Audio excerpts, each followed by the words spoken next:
Hello बच्चों, आप सभी का बहुत बहुत स्वागत है हमारे क्लास में। सबसे पहले हम सॉरी बोल रहे हैं आप सभी को वीडियो लेट से डालने के लिए। एक्चुअली में हमारे यहाँ फंक्शन चल रहा है घर पे, जिस कारण से मैं वीडियो आपको अपलोड नहीं कर पा रहा हूँ रेगुलर।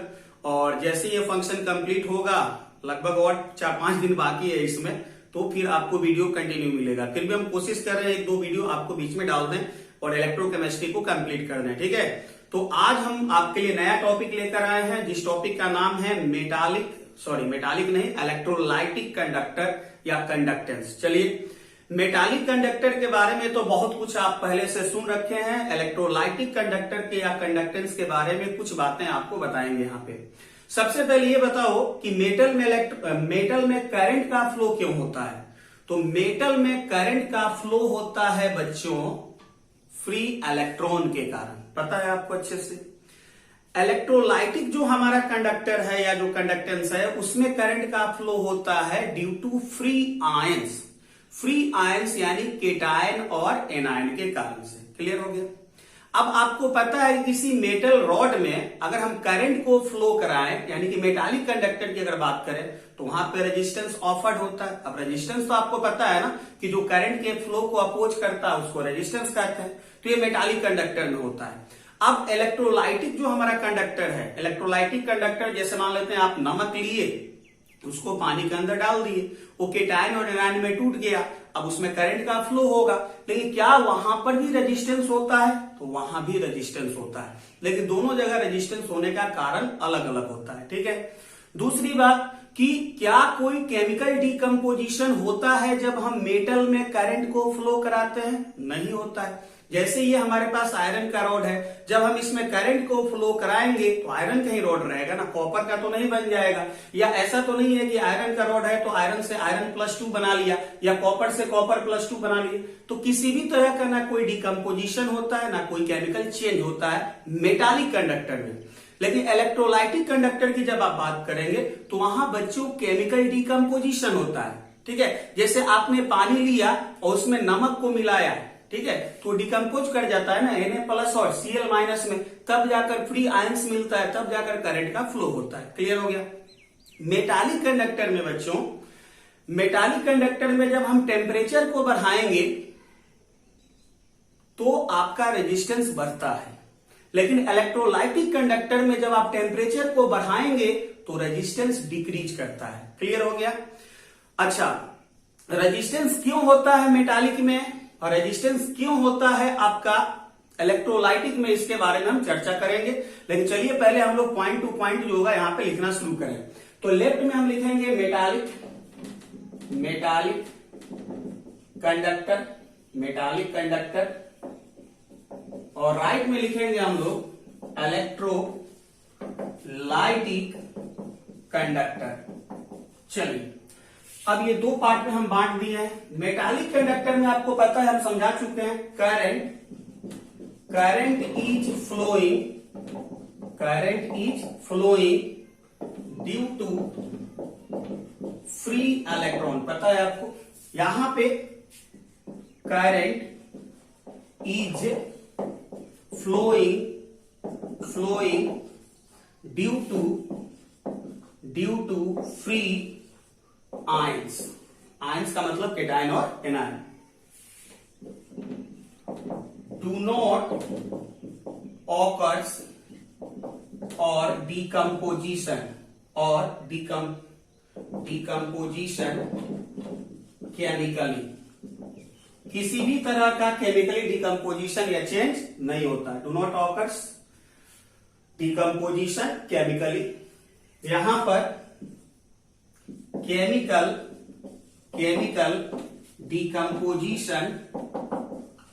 Decomposition occurs.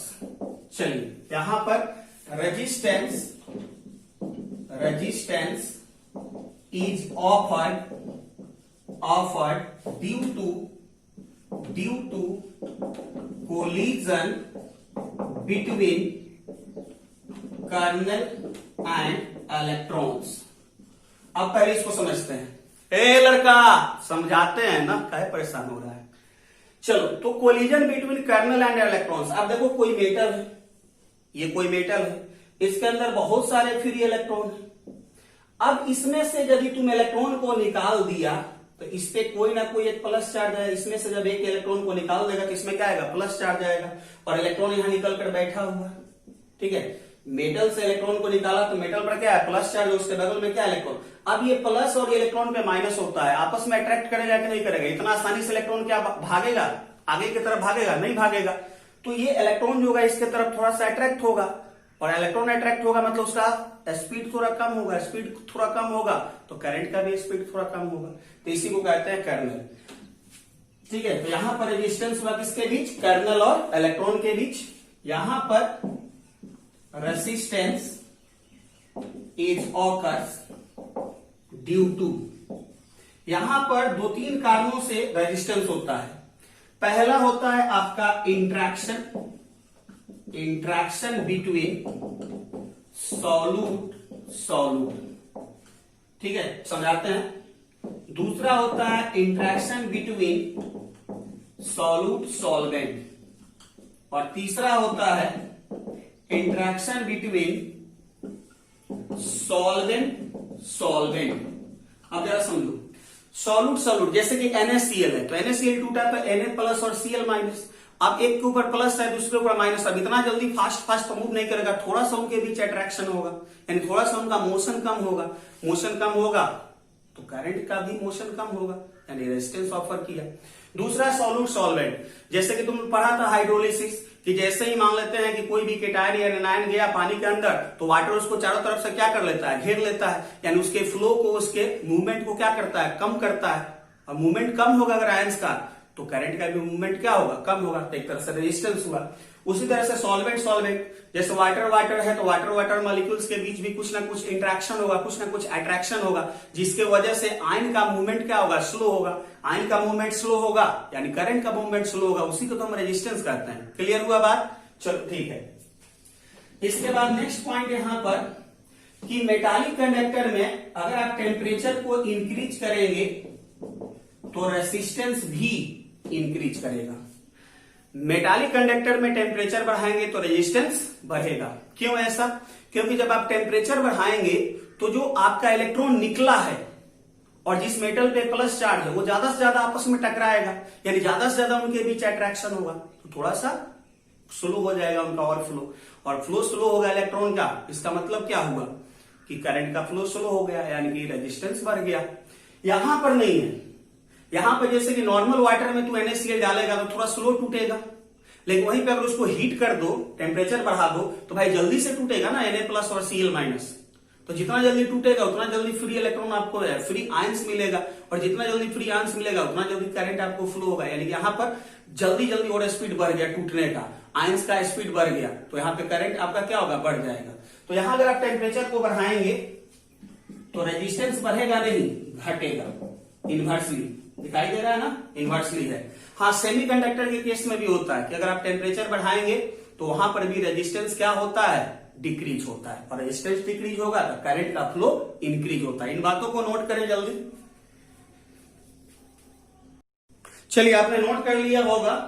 अब यहां से कुछ नए टर्म आपको हम बताते हैं। ये बोर्ड एग्जाम में बेसिकली आपसे पूछ सकता है कि क्या है मेटालिक कंडक्टर और इलेक्ट्रोलाइटिक कंडक्टर में डिफरेंस। तो दो चार पॉइंट आप याद रख लेंगे कि मेटालिक में करंट फ्लो होता है फ्री इलेक्ट्रॉन के कारण, इलेक्ट्रोलाइटिक में होता है फ्री आयंस के कारण।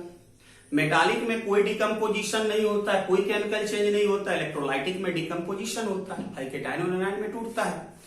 मेटालिक में भी रेजिस्टेंस होता है, इलेक्ट्रोलाइटिक में भी रेजिस्टेंस होता है। मेटालिक में रेजिस्टेंस होता है किस लिए, तो collision between kernel and electron. Electrolytic में तो interaction between solute solvent and solute, मतलब कि सॉल्वेंट।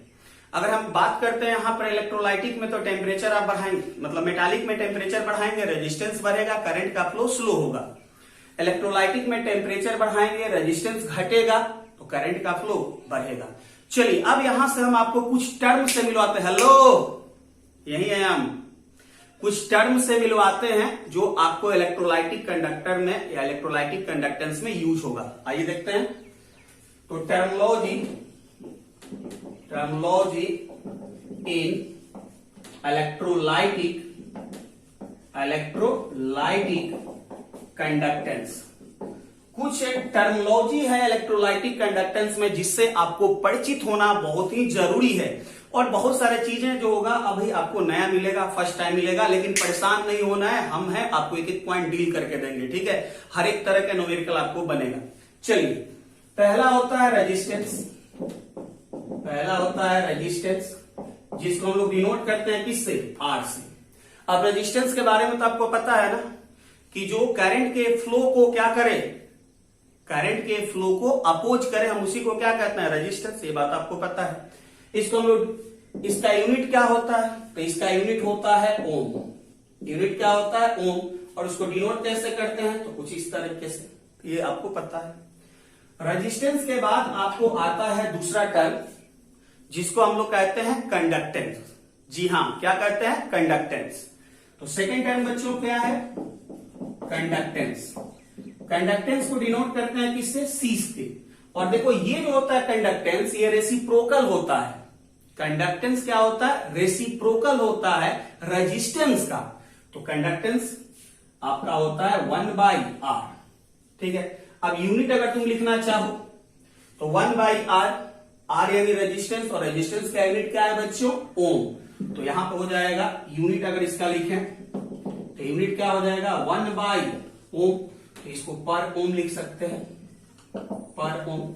या बहुत सारे जगह पर आपको इसी को लिखा हुआ मिलेगा, पर ओम के जगह पर क्या लिखा हुआ मिलेगा? तो आपको महो लिखा हुआ मिलेगा, ओम का उल्टा महो, ठीक है। या यहीं पे लिखा रहेगा आपको सीमेंस, सीमेंस एस। तो कंडक्टेंस का 3 यूनिट हो सकता है। कंडक्टेंस को ही हम पर ओम कहते हैं, कंडक्टेंस को ही हम महो कहते हैं, और कंडक्टेंस को ही हम सीमेंस कहते हैं। क्लियर हो गया बात? तो ये टर्म आप नोट कर लेंगे। चलिए, नोट किए, जल्दी हम साइड हो जाते हैं, ठीक है। ये हालांकि समझ भी रहे होंगे। अब इसके बाद 2 टर्म हुआ। टर्म नंबर थर्ड में आप पढ़े हैं स्पेसिफिक रेसिस्टेंस। स्पेसिफिक रेसिस्टेंस, या इसी को हम कहते हैं, स्पेसिफिक रेसिस्टेंस को ही हम कहते हैं रेसिस्टिविटी। रेसिस्टिविटी, जो ये मटेरियल का प्रॉपर्टी होता है, फिजिक्स वगैरह में हो सकता है पढ़ लिए होंगे। Resistivity is the properties of material, यानी आयरन के लिए कुछ अलग होगा, कॉपर के लिए कुछ अलग होगा, एल्युमिनियम के लिए कुछ अलग होगा, ठीक है। अब यहां इलेक्ट्रोलाइटिक सेल में, या यूं कहें कि कंडक्टिविटी सेल में, इसका क्या मीनिंग है रेसिस्टिविटी का? आइए समझते हैं। तो सबसे पहले देखो यहां पर क्या है कि हम लोग जानते क्या है? तो हम लोग जानते हैं कि जो हमारा रेजिस्टेंस होता है वो डायरेक्टली प्रोपोर्शनल होता है लेंथ के, और इनवर्सली प्रोपोर्शनल होता है क्रॉस सेक्शन एरिया के। जैसे ये हमारा अगर एक मेटालिक वायर है, तो जो रेजिस्टेंस होगा वो किस पे डिपेंड करेगा? इसके लेंथ पे, और इसका जो क्रॉस सेक्शन एरिया है उस पे डिपेंड करेगा। क्लियर हो गया बात? चलिए, ठीक है। अब यहां से, और जैसे कि देख रहे हो कि लेंथ जितना बढ़ेगा रेजिस्टेंस उतना बढ़ेगा, यानी कि करंट का फ्लो घटेगा। लेकिन अगर क्रॉस सेक्शन एरिया बढ़ रहा है, यानी कि तार का मोटाई बढ़ रहा है, तो रेजिस्टेंस घट रहा है, तो करंट का फ्लो बढ़ रहा है। अब यहां से प्रोपोर्शनल का साइन हटाओ तो कांस्टेंट टर्म आता है, जिसको हम लोग कहते हैं रेसिस्टिविटी, या इसी को कहते हैं स्पेसिफिक रेजिस्टेंस। क्लियर हो गया बात? अब यहां से L/A। अब जरा समझने की कोशिश करो कि यहां से अगर हम रो लिखें तो यहां से रो इक्वल टू हो जा रहा क्या? RA/L हो गया ये। अब जरा यूनिट का इसका खेल देख लिया जाए, तो यूनिट अगर हम देखें रेसिस्टिविटी का, तो R ऊपर है, R का यूनिट क्या होता है? पर ओम, सॉरी ओम। तो इसका यूनिट हो गया ओम, ठीक है। एरिया या तो मीटर स्क्वायर होगा, नहीं तो सेंटीमीटर स्क्वायर होगा, तो मीटर स्क्वायर। और लेंथ, अगर एरिया मीटर स्क्वायर में है तो लेंथ किस में होगा? मीटर में। अब ये और ये कैंसिल हो गया, तो बचा क्या? ओम मीटर। क्या बचा? ओम मीटर। लेकिन ये सारा खेल जो होता है छोटे से कंटेनर में होता है, छोटे से डब्बा में होता है, इसलिए जो हम यूनिट यूज करते हैं वो सेंटीमीटर यूज करते हैं। तो इसके यूनिट और क्या हो सकता है? ओम सेंटीमीटर। किसका यूनिट? रेसिस्टिविटी का। अच्छा, एक चीज और देखो कि यहां पर रो है और हमारे पास फॉर्मूला क्या मिला है? RA/L, ठीक है। रो इक्वल टू मिला RA/L। अब जरा समझने की कोशिश करो कि ये हमारे पास एक सेल है। अच्छा खैर छोड़ो, पहले इसको नोट करो फिर समझाते हैं। पहले नोट कर लो तो आगे यहाँ पे डिटेल्स में समझाते हैं। नोट करो जल्दी। चलो नोट हो गया होगा। हाँ ठीक है, हम एरिया और लेंथ के बारे में आपको चर्चा करते हैं और इसका डेफिनेशन थोड़ा सा रेसिस्टिविटी का देखेंगे। थोड़ा सा इंतजार करो, बस यहाँ पे समझाने वाले हैं। अच्छा देखो, जब मेटालिक वायर होता है तो वहां तो पता है कि मेटालिक वायर है तो ये उसका लेंथ है और ये उसका क्रॉस सेक्शन एरिया है। इलेक्ट्रोलाइटिक जब हम कंडक्टर की बात करते हैं तो वहां पर एरिया का क्या मीनिंग है और वहां पर लेंथ का क्या मीनिंग है। तो देखो, जो तुम्हारा कंडक्टिविटी सेल होगा या जो इलेक्ट्रोलाइटिक सेल होगा वो कुछ इसी तरीके से तो होता है ना। ये कंटेनर लेते हैं, अब इसके अंदर दो जो आपका है रॉड डाला रहता है। अब देखो, इस दोनों रॉड के बीच का जो डिस्टेंस है वही यहां पर लेंथ कहलाता है। कंडक्टिविटी सेल में जो दो इलेक्ट्रोड है उसके बीच का जो डिस्टेंस है उसी को यहां पे हम लेंथ कहते हैं, ठीक है। और जो आपका एरिया होगा, इसका जो क्रॉस सेक्शन एरिया होगा किसका, इलेक्ट्रोड का, तो ये आपका यहां पर एरिया कहलाएगा। यानी कि यहां पे हम बात कर रहे हैं length and area of electrolytic conductor, ठीक है।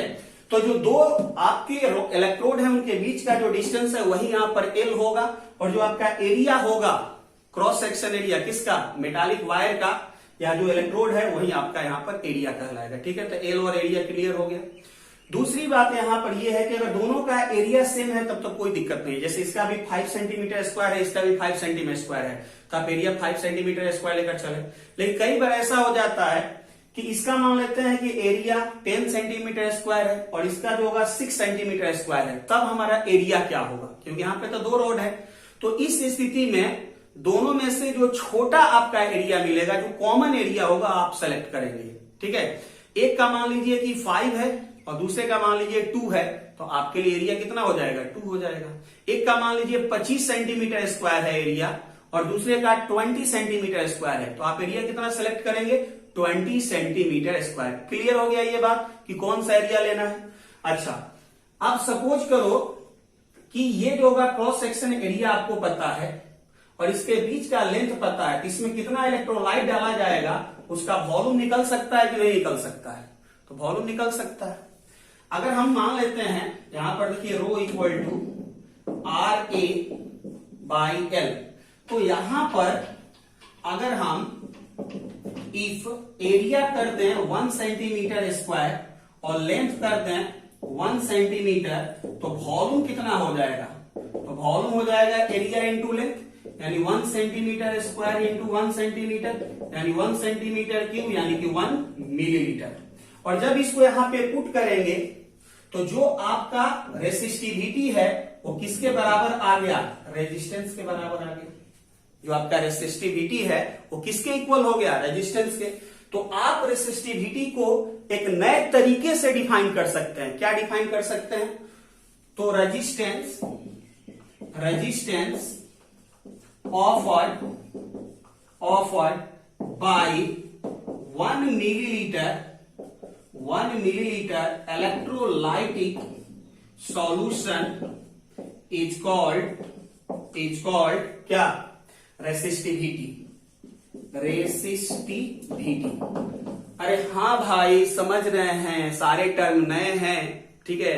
तो दुनिया में हर काम थोड़ा पहली बार जब होगा तो परेशानी तो होगा ही ना। तो थोड़ा सा जो होगा यहां पर पेशेंस रखो। हम क्या कहें कि अगर मान लेते हैं ये आपको क्रॉस सेक्शन एरिया पता है और ये लेंथ पता है, तो एरिया इंटू लेंथ करेंगे तो वॉल्यूम पता चल जाएगा। तो हम एरिया कितना रख दिए 1 सेंटीमीटर स्क्वायर, लेंथ कितना रखे 1 सेंटीमीटर, तो रखे तो वॉल्यूम कितना मिला 1 मिलीलीटर। तो यहां पर जब पुट करेंगे एरिया और लेंथ 1 सेंटीमीटर, तो रो का वैल्यू कितना आ गया, आर के बराबर। और जब आप एरिया 1 रख रहे हैं और जब लेंथ 1 रख रहे हैं तो वॉल्यूम कितना मिल रहा है 1 मिलीलीटर। तो एरिया जब आपका है 1, लेंथ है 1, तब रो आपका किसके बराबर आ गया, आर के बराबर। यानी कि वॉल्यूम जब 1 मिलीलीटर है उस समय जो रेजिस्टेंस ऑफर्ड होगा वही आपका क्या कहलाएगा, रेसिस्टिविटी कहलाएगा। चलिए इसको नोट डाउन करेंगे जल्दी से। बहुत बढ़िया, जल्दी से नोट कर लेंगे। चलो ठीक है। अब एक बात और बताओ कि जब तक इस सेल में आपका हम इस सेल को अगर चेंज नहीं करें, जैसे कि इसमें NaCl डालें, फिर इसमें CuSO4 डालें, फिर इसमें H2SO4 डालें, यानी कि हम सिर्फ इलेक्ट्रोलाइट सॉल्यूशन जो होगा चेंज कर रहे हैं, इलेक्ट्रोलाइट चेंज कर रहे हैं, तो बताओ कि क्या चेंज नहीं होगा। तो जब तक हम सेल नहीं चेंज करेंगे तब तक दो चीज कांस्टेंट रहेगा, इसका लेंथ और इसका क्रॉस सेक्शन एरिया। अब इसका क्या काम है, जल्दी से देखो यहां पर। तो इसका काम क्या है, यहां पर देखते हैं। तो यहां पर हम लिख सकते हैं कि if cell do not changes, if cell do not changes, then L and A do not changes। समझ लो बात, जब तक इस सेल को चेंज नहीं करेगा, सिर्फ इलेक्ट्रोलाइटिक सॉल्यूशन चेंज करते रहेगा, तो जो लेंथ है और जो एरिया हो तो फिक्स है। और तब इसके बाद एक नया टर्म मिला यहां से बच्चों, जिसका नाम है सेल कांस्टेंट। क्या नाम है, सेल कांस्टेंट, जिसको हम डिनोट करते हैं किससे, G से। अब सेल कांस्टेंट क्या होता है, तो सेल कांस्टेंट एक रेशियो है, किसका रेशियो, लेंथ एंड एरिया का। तो सेल कांस्टेंट है रेशियो लेंथ अपॉन एरिया का। यूनिट लिखना चाहो तो लिख सकते हो, देख लो, ऊपर मीटर नीचे मीटर स्क्वायर, तो 1/मीटर बचेगा, तो ऊपर जाएगा तो क्या बन जाएगा, पर मीटर या पर सेंटीमीटर। ये यूनिट हो जाएगा किसका, सेल कांस्टेंट का। क्लियर हो गया। चलो नोट डाउन करो इसको जल्दी से, हो गया होगा नोट। अब इसके बाद जब सेल कांस्टेंट आपका हो गया, तो हम यहां पे बात करेंगे एक और टर्म का, जिसका नाम होगा कंडक्टिविटी। क्या नाम होगा, कंडक्टिविटी, जिसको डिनोट करते हैं कापा से। के नहीं है, कापा इसको पढ़ेंगे, पापा मत पढ़ लेना बेटा, कापा। ठीक है, ये क्या होता है, तो ये बहुत सिंपल सा भाषा में ये रेसिप्रोकल होता है, रेसिप्रोकल ऑफ रेसिस्टिविटी। रेसिस्टिविटी का दूसरा नाम क्या है, स्पेसिफिक रेसिस्टेंस। ठीक है, नाम से कंफ्यूज मत होना। रेसिस्टिविटी का दूसरा नाम क्या है, स्पेसिफिक रेजिस्टेंस। और कंडक्टिविटी का एक और नाम है, इसका दूसरा नाम होता है, और वो नाम होता है आपका स्पेसिफिक कंडक्टेंस। ठीक है, तो दोनों में से कोई एक नाम कंडक्टिविटी का हो या स्पेसिफिक कंडक्टेंस का हो। ठीक है, चलो, तो ये रेसिप्रोकल होता है किसका, रेसिस्टिविटी का, यानी कि कंडक्टिविटी जो, यानी कि जो कापा, पापा नहीं कापा, ये 1 क्या होगा, रो होगा। और रो कितना मिला था, तो रो को जब जल्दी से देखो तो क्या था, R directly proportional length upon area, इस तरह से था कुछ। अब यहां से हटाया था तो R equal to rho L by A था, तो यहां से रो इक्वल टू क्या मिला था, याद करो, RA बाई L मिला था ना। यहां से rho equal to RA by L। अब यहां पे पुट करो जल्दी से, तो जब पुट करेगा, यहां पे लिखें, चलो यहां पे लिखते हैं। जब पुट करेगा तो तुम्हें कापा यानी कि जो पापा है वो कितना बन जाएगा, 1 बाई, देखो यहां से पुट करो, RA by L, RA by A, hello, यहीं पे, इधर उधर नहीं, यहीं पे। चलो ठीक है, अब L कहां भागेगा, ऊपर, तो कंडक्टिविटी हो जाएगा L अपॉन RA। चलो, तो ये हो गया। अब यूनिट वगैरह का कहानी थोड़ा समझा जाए, तो देखो इसका सेंटीमीटर, इसका जो होगा कहानी ओम है, और इसका सेंटीमीटर स्क्वायर। अब 1 सेंटीमीटर से 1 सेंटीमीटर कैंसिल हो गया। ठीक है, तो कंडक्टिविटी इक्वल टू क्या मिल गया यहां से, जल्दी से देखो। ठीक है, कुछ समझ में आ रहा है, क्या आ रहा है, तो ये मिल जाएगा आपका पर ओम पर सेंटीमीटर, यही बचेगा ना, पर ओम पर सेंटीमीटर। ठीक है, अब यहां से इसको और भी लिख सकते हो, पर ओम को क्या लिखा जाता है, महो, तो महो पर सेंटीमीटर, या पर ओम को एक और दूसरा नाम दिया गया था सीमेंस, तो सीमेंस पर सेंटीमीटर। तो ये हो गया यूनिट किसका बच्चों, कंडक्टिविटी का। चलिए और थोड़ा सा देखते हैं, कुछ और यहां से नजर आ जाए। तो देखो कंडक्टिविटी के बारे में और अगर हम देखें तो कंडक्टिविटी इक्वल टू क्या हो जाएगा, तो देखो क्या मिला है, L अपॉन RA। चलो इधर से दिखाई देगा आपको। अब इसको थोड़ा कुछ इस तरीके से हम लिखना चाहते हैं, 1 by R into L by A। अब ध्यान से देखो इसको ध्यान से देखो, 1/r को हम कहते हैं कंडक्टेंस और L/A को कहते हैं सेल कांस्टेंट। तो यहां से कंडक्टिविटी इक्वल टू हम लिख सकते हैं कंडक्टेंस इनटू L/A को लिख सकते हैं cell constant. And this is the very very important for you, ठीक है। यानी कि कंडक्टिविटी इक्वल टू लिख सकते हैं C इंटू G, क्योंकि कंडक्टेंस का यूनिट क्या होता है C और सेल कांस्टेंट का होता है G। चलिए, तो इन बातों को आप नोट करेंगे, फिर यहां से हम आगे आपको बढ़ाते हैं। जल्दी से नोट कीजिए। चलो, हो गया। अब कंडक्टिविटी के बारे में भी आप जान चुके हैं। अब कंडक्टिविटी को थोड़ा सा एक नए तरीके से डिफाइन करें तो कंडक्टिविटी आया क्या था? तो कंडक्टिविटी था 1/ρ। कंडक्टिविटी क्या था? 1/ρ। अब रो निकाल लो जल्दी से। तो रो निकालने का तरीका क्या है? बहुत आसान सा तरीका है, R equal to row L/A। ये होता है ना, तो रो इक्वल टू क्या है यहां से? RA/L, यही था ना जी। अब यहां पे पुट कर, तो कंडक्टिविटी इक्वल टू क्या मिला? Conductivity equal to 1/RA/L। तो यहां से अगर तुम निकालो कंडक्टिविटी, हम बार बार इसलिए लिख रहे हैं कि तुम भी इस तरह से आदत बना लो प्रूफ कर तरह से लिखने का, नहीं तो फिर बीच बीच में कंफ्यूजन होने लगेगा।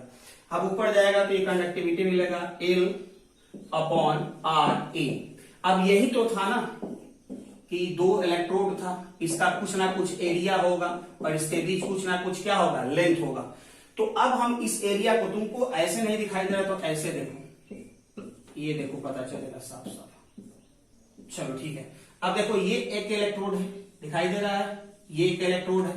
दूसरा इलेक्ट्रोड तुम्हारा मान लो कि ये है और इसके बीच का क्या है? लेंथ L है। तो इसका वॉल्यूम कितना होगा? तुम खुद बता दो। एरिया इंटू लेंथ ही होगा ना, एरिया इंटू क्या होगा? लेंथ होगा। तो अगर हम यहां पर लेंथ लें कितना? 1 सेंटीमीटर और एरिया लें 1 सेंटीमीटर स्क्वायर, तो ये 1 और 1 क्या हो जाएगा? कैंसिल। तो कंडक्टिविटी बचेगा क्या? 1/R, और 1/R को तुम क्या कहता है? C, conductance. तो कंडक्टिविटी का एक नया डिफिनेशन क्या मिला कि conductance due to all ions, conductance due to all ions of 1 milliliter electrolyte solution is called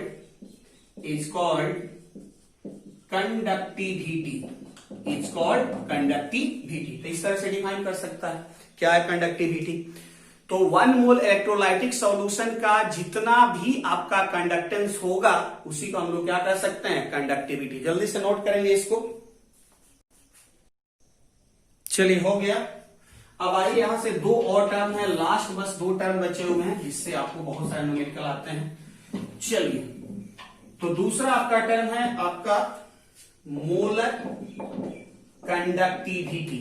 molar conductivity, जिसको लंबा M कहते हैं, इसको इस तरह से कुछ डिनोट किया जाता है। पहले लिख देते हैं क्या होता है। तो conductance produced by all ions of 1 mole या 1 gram mole electrolytic solution is called molar conductivity, is called molar conductivity। यानी हम ये कह रहे हैं कि हमारे पास एक ऐसा सॉल्यूशन है जिसके अंदर इलेक्ट्रोलाइट 1 मोल पड़ा हुआ है, या उसी को कह सकते हैं 1 ग्राम मोल। अब उस 1 मोल या 1 ग्राम मोल इलेक्ट्रोलाइट आयंस के द्वारा जितना कंडक्टेंस प्रोड्यूस होगा हम उसी को कहेंगे मोलर कंडक्टिविटी। क्लियर हो गया। मोलर कंडक्टिविटी का फॉर्मूला आप याद रखेंगे, conductivity into 1000/m, where kappa is represent conductivity and m represent molarity. तो कापा यहां पर क्या है? कंडक्टिविटी, या इसी का दूसरा नाम होता है स्पेसिफिक कंडक्टेंस, याद रखना जरूरी है ना। और m यहां पर क्या है बच्चों? मोलरिटी। मोलरिटी से आप अच्छे से परिचित हैं। दूसरी बात की यूनिट क्या होगा? तो यूनिट अगर देखें कंडक्टिविटी का यूनिट आप यहां पर लिखेंगे और मोलरिटी का यूनिट, कंडक्टिविटी का यूनिट आपको बता चुके हैं, तो unit of conductivity upon molarity का यूनिट क्या होता है, मोल पर लीटर। जो आएगा वही आपका यूनिट होगा किसका, मोलर कंडक्टिविटी का। ठीक है, तो यहां पे यूनिट ऑफ कंडक्टिविटी पुट करेंगे, नीचे क्या मोल पर लीटर, ये आपका बन जाएगा यूनिट ऑफ मोलर कंडक्टिविटी। ठीक है, उसके बाद चलिए नोट कर लेंगे पहले जल्दी से इसको, क्योंकि हम कोशिश करेंगे कि इसी वीडियो में ये सब कंप्लीट हो जाए। परेशान नहीं होना है, 15-20 मिनट और आगे चलते चलते ये पूरा का पूरा टॉपिक आपका कंसेप्ट क्लियर हो जाएगा और हम सभी को एक बार दोबारा समझाएंगे। पहले आप इसको नोट करेंगे। चलिए नोट हो गया होगा। मोलर कंडक्टिविटी के बाद जो हमारे पास एक और टर्म है, इसको कहते हैं इक्विवेलेंट कंडक्टिविटी। इक्विवेलेंट कंडक्टिविटी और डिनोट करेंगे लंबा EQ से। अब ये क्या होगा बच्चों, तो conductance produced bye all ions of 1 मोल के जगह पर यहां पर सिर्फ ये हो जाएगा 1 ग्राम इक्विवेलेंट। ठीक है, conductance produced bye all ions of कितना, 1 gram equivalent electrolytic solution is called equivalent conductivity. Formula simple सा, यहां मोलरिटी है तो यहां पे नॉर्मलिटी कर देंगे, यूनिट इसका क्या हो जाएगा, इक्विवेलेंट कंडक्टिविटी का, तो unit of conductivity upon unit of normality, और नॉर्मलिटी का यूनिट क्या हो सकता है, ग्राम इक्विवेलेंट पर लीटर।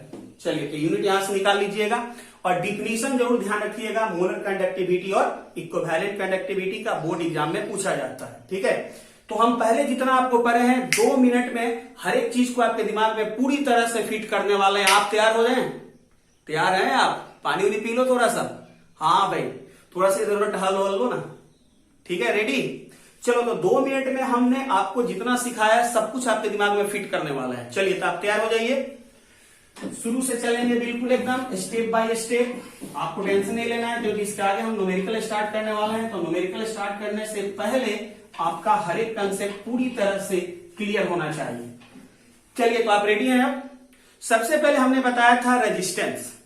अब रेजिस्टेंस जो होता है यहां पर क्या होता है, तो रेजिस्टेंस 3 कारणों से होता है, interaction between solute solute, solute solvent and solvent solvent. ठीक है, ये ध्यान रखिएगा।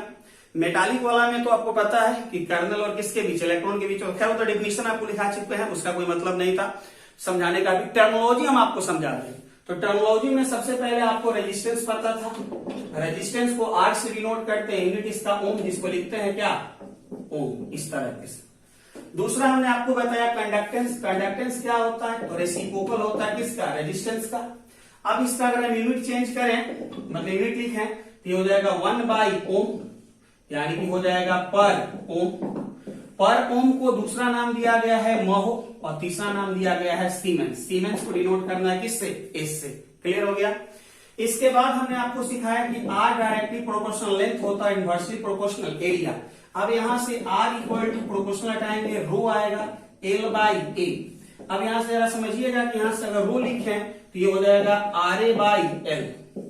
इसको हम लोग कहते हैं रेसिस्टिविटी, जो प्रॉपर्टीज होता है मटेरियल का, लेकिन वो मेटालिक कंडक्टर है। यहां पर रेसिस्टिविटी क्या होता है, तो resistance offered by 1 millilitre solution. अब इसका मतलब क्या हुआ, तो यहां पर सब कुछ जो होता है, यहां पर तो ऐसा थोड़ी है कि मेटल है कुछ नहीं, यहां तो जो भी होगा सॉल्यूशन के कारण हो रहा है, इलेक्ट्रोलाइटिक सॉल्यूशन के कारण। तो ये हमारे पास रोड है जिसका मान लेते हैं एरिया A है और इसके बीच का लेंथ क्या है, अब इसके अंदर इतना इलेक्ट्रोलाइट डाला गया है।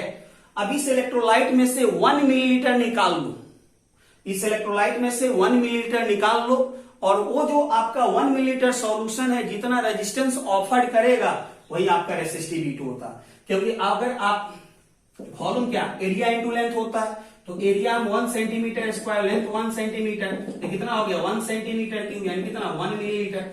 तो देखो जब एरिया तुम 1 लिया, लेंथ जब 1 लिया, तो वॉल्यूम मिल गया 1 मिलीलीटर, और जब यहाँ पे पुट करके देखे तो रो जो होगा वो R के बराबर होगा, यानी रेसिस्टिविटी जो होगा वो रेजिस्टेंस के इक्वल होगा।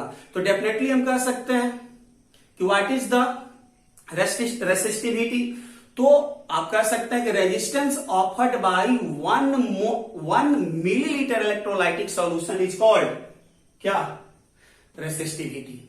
तो ये रेसिस्टिविटी का कहानी खत्म गई। यूनिट वगैरह भी अगर तुमको समझाना चाहे तो यहां से तुरंत समझ सकते हो। अब देखो यहाँ पे ये हो गया ओम हो गया, ऊपर जो होगा सेंटीमीटर स्क्वायर, नीचे सेंटीमीटर, एक से कैंसिल हो गया, तो ओम सेंटीमीटर लिख लो या ओम मीटर लिख लो, ये इसका यूनिट हो जाएगा। उसके बाद अगर हम बात करें रेसिस्टिविटी के बाद, तो रेसिस्टिविटी के बाद आपको बताया कंडक्टिविटी। कंडक्टिविटी क्या होता है बच्चों? Reciprocal of resistivity. तो अब इसका देखो ये है, पुट करो यहाँ पे, तो 1 by R A by L ऊपर भाग गया, तो L upon R A, clear हो गया। अब अगर हमसे कहा जाए कि अगर हम लेंथ लें 1 सेंटीमीटर और एरिया लें 1 सेंटीमीटर स्क्वायर, तो देखो क्या बचेगा, पुट करो यहाँ पे पुट करेंगे तो बचेगा क्या? 1 बाई आर, यानी कि सी। 1 बाई आर को हम लोग क्या कहते हैं? कंडक्टेंस। अच्छा, इन कंडीशन में वॉल्यूम कितना मिलेगा? तो 1 मिलीलीटर मिलेगा। तो हम ये कह सकते हैं कि 1 मिलीलीटर के अंदर जितने आयंस हैं उनका जो कंडक्टेंस होगा वही आपका क्या कहलाएगा? कंडक्टिविटी कहलाएगा। क्लियर हो गया। दूसरा चीज की किसी भी सेल में दो चीज हमेशा कांस्टेंट रहेगा, इसके बीच का लेंथ और इसका एरिया। जब तक सेल चेंज नहीं होगा लेंथ और एरिया चेंज नहीं होगा, यानी कि सेल कांस्टेंट चेंज नहीं होगा, क्योंकि सेल कांस्टेंट क्या होता है? लेंथ बाय एरिया होता है। इसके बाद दो टर्म और आपको बताया गया, मोलर कंडक्टिविटी, लंबा है, और इक्विवेलेंट कंडक्टिविटी। मोलर कंडक्टिविटी के बारे में हमने आपको सिखाया कि conductance produced bye 1 mole electrolytic solution ions is called molar conductivity, and conductance produced by 1 gram equivalent electrolytic solution ions is called equivalent conductivity। इसका formula conductivity into 1000 upon M, M यहां molarity है, और इसका conductivity into 1000 upon N, N यहां पे normality, और ये आखिरी वाला दोनों डिफिनेशन आप मस्ट भी याद रखेंगे फॉर बिहार बोर्ड स्पेशल, ठीक है ना, बिहार बोर्ड में बराबर पूछा जाता है। अब यहां से हम स्टार्ट करेंगे न्यूमेरिकल, आप तैयार रहिए। चलिए क्वेश्चन नंबर 1 लेते हैं हम लोग। आपका थ्योरेटिकल पोर्शन जो होगा क्लियर हो गया होगा। आप चलिए न्यूमेरिकल शुरू करते हैं। Question number 1, the specific conductance, question है the specific conductance of 0.05 n solution of an electrolyte at 298 Kelvin is 0.002 S per centimeter. Calculate the equivalent conductance.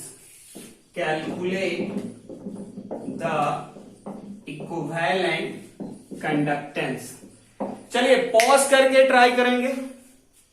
हाँ भाई आप ही क्यों बोल रहे हैं? चलिए हो गया ट्राई। चलिए देखिए, the specific conductance of 0.05 n, ये क्या है बच्चों? n।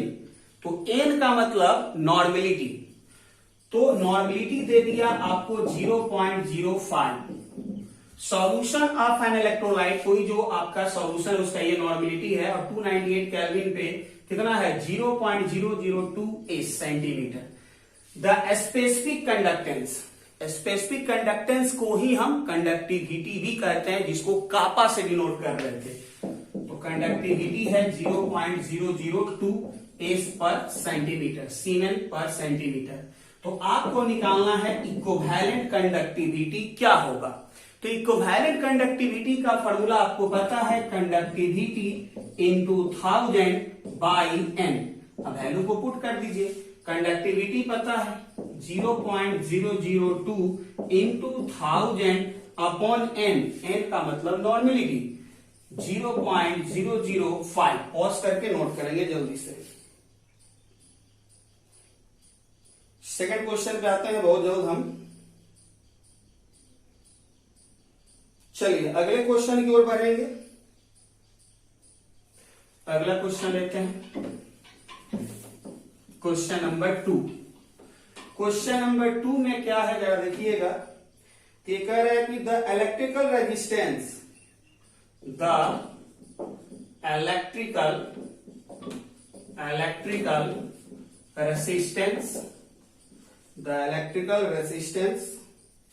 of column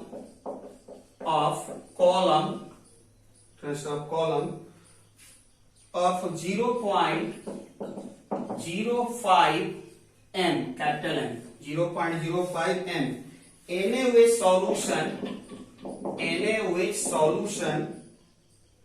of diameter 1 centimeter and length 50 centimeter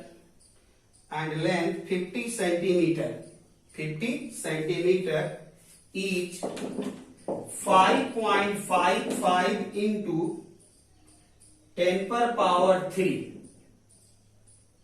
5.55 into 10 per power 3. Calculate resistivity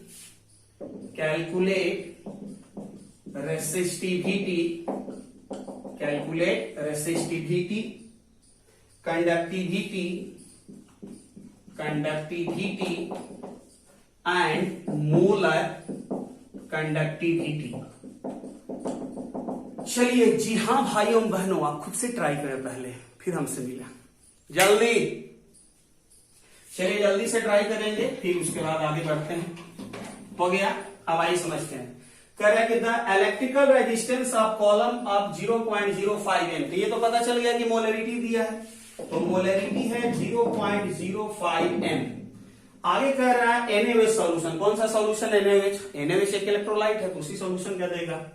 अब डायमीटर 1 सेंटीमीटर, डायमीटर 1 सेंटीमीटर है, तो डायमीटर अगर 1 सेंटीमीटर है तो रेडियस कितना हो जाएगा? तो रेडियस हो जाएगा 1/2 सेंटीमीटर।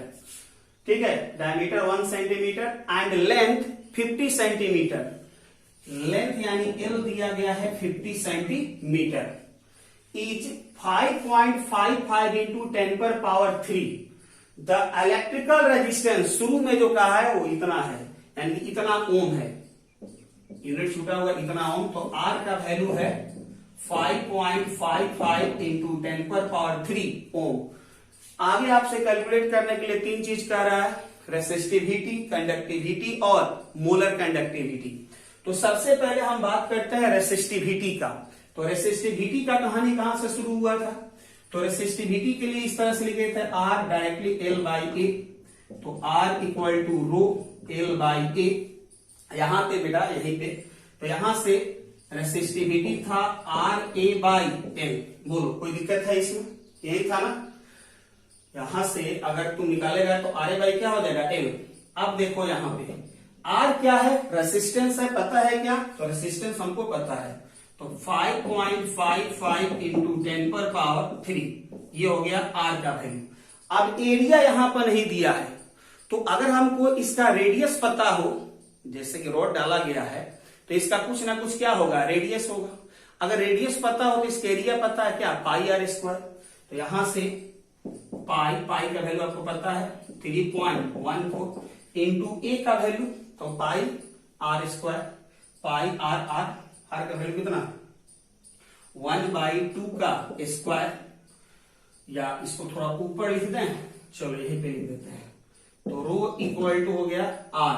अब R के बारे में 5.55 इंटू 10 पर पावर 3 ये हो गया R आपका। रेडियस कितना है? तो रेडियस के लिए आपको पाई इंटू R यानी 1/2 का स्क्वायर अपॉन लेंथ दे दिया है कितना? 1। लेंथ दिया है 50 सेंटीमीटर। इसको सॉल्व करेंगे, क्या निकल जाएगा? रेसिस्टिविटी। रेसिस्टिविटी जब निकलेगा तो कंडक्टिविटी भी निकल जाएगा 1/रो। कंडक्टिविटी होता है रेसिप्रोकल ऑफ रेसिस्टिविटी, यहां से निकल जाएगा कंडक्टिविटी। अब बात कर रहा है मोलर कंडक्टिविटी का, तो molar conductivity into 1000 upon m। अब देखो यहां से कंडक्टिविटी निकल गया, पुट करेंगे। मोलरिटी क्वेश्चन में दे रखा है, पुट करेंगे तो यहां से क्या निकल जाएगा? मोलर कंडक्टिविटी निकल जाएगा। पॉज करके नोट करेंगे जल्दी से। चलिए, हाँ जी, आपके सामने बोर्ड पे एक बहुत ही खूबसूरत सा छोटा सा क्वेश्चन है, आप इसको ट्राई करेंगे क्या? कर लीजिए। हो गया ट्राई। चलिए अब समझाएं, इत्मीनान से समझिए। कह रहा है कि the major resistance of a conductivity cell containing 7.5 into 10⁻³ solution of KCl. KCl solution है जिसका ये मोलरिटी है। ये क्या दिया गया है? मोलरिटी। अब केसीएल है 25 डिग्री सेल्सियस 1005 ओम, मतलब ये आपके लिए क्या है? रेजिस्टेंस है। ठीक है, एक केसीएल का सॉल्यूशन है जिसका ये मोलरिटी है और ये रेजिस्टेंस ऑफर्ड कर रहा है। आगे आपसे कह रहा है कि calculate the specific conductance. Specific conductance का मतलब कंडक्टिविटी, कापा निकालना है। And molar conductance, molar conductance का मतलब या कंडक्टिविटी का मतलब लंबा एम आपको निकालना है। अगर आपका सेल कांस्टेंट यानी जी यानी कि L/A का वैल्यू दिया गया है 1.25 पर सेंटीमीटर, ये आपके लिए जी है। चलिए शुरुआत किया जाए। तो सबसे पहले अगर हम बात कर रहे हैं स्पेसिफिक कंडक्टेंस का, तो स्पेसिफिक कंडक्टेंस का मतलब क्या निकालने के लिए आपसे कह रहा है? कंडक्टिविटी। क्या निकालने के लिए कह रहा है? कंडक्टिविटी। कंडक्टिविटी का फॉर्मूला ड्राइव करेंगे जल्दी से। तो सबसे पहले अगर शुरू करें तो ये L/A, अब यहां से रो L/A पता है ये सब कुछ। अब यहां से रो अगर निकालेंगे तो RA क्या होगा? L। तो कंडक्टिविटी होता है 1/रो। पुट करेंगे तो कंडक्टिविटी इक्वल टू क्या आपको मिलेगा? L ऊपर भागेगा तो L/RA। अब देखो अगर R पता हो, L पता हो, A पता हो तो कंडक्टिविटी निकल जाएगा। प्रॉब्लम ये है कि L और A नहीं पता है। L और A पता नहीं है, R पता है। तो चलो इसको थोड़ा सा अगर आपको याद हो तो हम इस तरह से लिखने के लिए सिखाए थे 1/R इंटू L/A, सिखाए थे लिखने के लिए। अब देखो 1/R के बारे में कुछ जानकारी है तो R हमको पता है, R हमको पता है। रेजिस्टेंस आपको पता है, किधर था रेजिस्टेंस? ये था रेजिस्टेंस। L/A क्या पता है? तो पता है क्योंकि L/A को ही तो सेल कांस्टेंट यानी जी कहे थे। अब पुट कर दीजिए तो conductivity equal to 1/R। R का वैल्यू है 1005 इंटू L/A का वैल्यू है 1.25।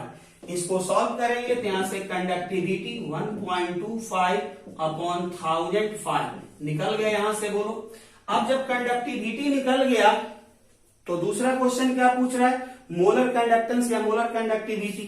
तो निकाल लो कंडक्टिविटी इंटू 1000/m। बोलो कोई दिक्कत? यहां पे कंडक्टिविटी निकल गया, यहां पे पुट करो। मोलरिटी दे रखा है क्वेश्चन में, मोलरिटी दे रखा है इतना, तो यहां से molar conductivity equal to conductivity यानी 1.25 upon 1005 into 1000 upon m। m यहां मोलरिटी दे रखा है 7.5 इंटू 10⁻³ सॉल्व करें, आंसर पाएं। अगले क्वेश्चन का तैयार कीजिए। चलिए आपके सामने एक बहुत ही छोटा सा क्वेश्चन है, आप इसको ट्राई करेंगे। ट्राई कीजिए, वेट मत कीजिए, हम नहीं आप करेंगे। चलिए हो गया? हाँ ठीक है भाई, अब मेरा दोस्त मत देना कि नहीं हम तो बनाने ही वाले थे, बन गया। चलो कह रहे हैं कि resistance of a conductivity cell filled with 0.1 m KCl जितना। कोई कंडक्टिविटी सेल है जिसके अंदर कौन सा सॉल्यूशन रखा गया है? KCl का। इस सॉल्यूशन का मोलरिटी है कितना? 0.1 और इसका रेजिस्टेंस है कितना? 100 ओम। पहला पॉइंट क्लियर हो गया। सेकेंड लाइन में कह रहा है कि the resistance of same cell filled with इतना MKCl सॉल्यूशन इज, यानी कि अब जो होगा सॉल्यूशन तो KCl का ही है। सॉल्यूशन किसका है? KCl का, लेकिन मोलरिटी चेंज हो गया बच्चों, और मोलरिटी हो गया 0.02 m। तो रेजिस्टेंस ये जो ऑफर्ड कर रहा है अब वो कर रहा है 520 ओम। ठीक है, आगे कह रहा है कि calculate the conductivity and molar conductivity of 0.02 m KCl, यानी किसका निकालना है? कंडक्टिविटी क्या होगा, और इसी का निकालना है मोलर कंडक्टिविटी क्या होगा। आगे आपसे कह रहा है कि the conductivity of 0.1 m KCl solution is this, तो अगर हमसे कहा जाए कि कंडक्टिविटी किसका दिया है, तो 0.1 MkCl का जो है 1.29 इंटू 10 पर पावर -2। अब चलो इसका कंडक्टिविटी पूछ रहा है, तो पहले कंडक्टिविटी का फॉर्मूला लिखते हैं। कंडक्टिविटी का फॉर्मूला याद है, कंडक्टिविटी का फॉर्मूला कैसे लिखते हैं यहां पे समझाते हैं। तो आप शुरू से बिल्कुल देखो, R equal to rho L by A, तो यहां से rho equal to R A by L, तो यहां से कंडक्टिविटी इक्वल टू इसका रेसिप्रोकल करो तो L बाई आर ए। चलो तो ये फॉर्मूला हो गया कंडक्टिविटी का। अगर हमें 0.02 MkCl सॉल्यूशन का कंडक्टिविटी चाहिए, ध्यान यहां कंडक्टिविटी चाहिए, तो फॉर्मूला क्या है, L/RA। चलो बहुत बढ़िया। क्या इस सॉल्यूशन के बारे में आपको कहीं भी दूर दूर तक लेंथ क्या है, एरिया क्या है पता है? नहीं पता है। तो लेंथ और एरिया पता नहीं है, आर पता है इसका 0.2 M का, लेकिन लेंथ और एरिया पता नहीं है। अब लेंथ और एरिया पता नहीं है तो निकालने का कोई दूसरा तरीका होगा। तो दूसरा एक और तरीका आपको पता था कि 1/r into L by A को कहते थे सेल कांस्टेंट। क्या कहते थे? Cell constant L by A. Question में क्या L बाई ए दिया हुआ है? तो क्वेश्चन में L बाई ए नहीं दिया हुआ है। अगर L बाई ए किसी भी तरीके से निकल जाए तो काम बन जाएगा। अब यहां से तो L बाई एम निकलेगा नहीं 0.2 से, यहां से देखते हैं क्या हो सकता है। तो अगर हम बात करें फॉर 0.01 MkCl के लिए, तो यहां पर कंडक्टिविटी आपको पता है, और कंडक्टिविटी पता है तो कंडक्टिविटी इक्वल टू यहां यूज करो 1/r इंटू L बाई ए। चलो ठीक है। अब यहां से अगर हम तुम्हें कहें कि आप जो होगा के यहां पे पुट करो, तो के पुट करते हैं, कितना है 1.29 इंटू 10 पर power -2 equal to 1/r into G. L by A को क्या कहते हैं? जी। अब क्रॉस अगर मल्टीप्लाई करें तो क्या मिलेगा यहां से? तो यहां से आप अगर ध्यान से देखें तो r को भी पुट ही कर देते हैं, यानी कि G बाई आर। चलिए ठीक है, यहां से क्या हो जाएगा देख लो ना फिर से। कंडक्टिविटी तुमको पता है, 1/r तुमको पता है, तो L बाई ए निकल जाएगा। तो यहां से कंडक्टिविटी कितना दे रखा है 1.29 इंटू 10 पर power -2 equal to 1/r into L by A की जगह पर क्या लिख सकते हैं? जी। अब जल्दी से आप पुट करो 1.29 इंटू 10 पर पावर -2 इक्वल टू जी तो हमें निकालना है। R का वैल्यू कितना दे रखा है इसके लिए? तो R का वैल्यू है 100। अब यहां से क्रॉस मल्टीप्लाई करो तो G कितना मिल गया 1.29 इंटू 10 पर पावर -2 इंटू 100, यानी G हो गया 1.29, क्योंकि ये दोनों कैंसिल हो जाएगा। अब G जो सेल कांस्टेंट है वो कब तक चेंज नहीं होता है? जब तक सेल चेंज नहीं होता है। यानी G यानी कि सेल कांस्टेंट जो होगा 0.02 M के लिए वही होगा 0.01 M के लिए, क्योंकि दोनों जगह सेल क्या है? सेल। अब यहां से बोलो मिटाएं, हाँ ठीक है। अब यहां से मिटाते हैं। नाउ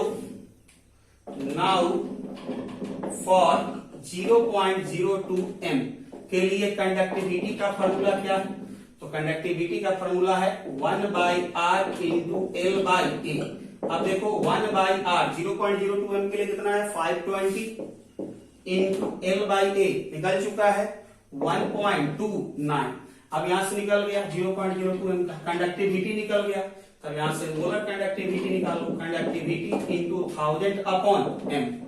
चलो ठीक है, बहुत बढ़िया। अब यहां पर देखो कंडक्टिविटी तुम निकाल चुका है 1.29 अपॉन 520 इंटू 1000 अपॉन मोलरिटी कितना है? तो मोलरिटी है 0.02। इसको सॉल्व करो, ये उसका क्या हो जाएगा? Molar conductivity. कहने का मीनिंग ये है कि कई बार ये होगा कि सेल एक ही होगा लेकिन सॉल्यूशन दो डिफरेंट होगा। तो किसी जिसका कंडक्टिविटी दिया होगा उसके कंडक्टिविटी के हेल्प से सेल कांस्टेंट निकालेंगे और उस सेल कांस्टेंट का यूज करेंगे दूसरे में, तो वहां पे आपको कंडक्टिविटी निकल जाएगा। चलिए पढ़ाई करते रहिए, all the best. Next video कोशिश करेंगे जल्द डालने का।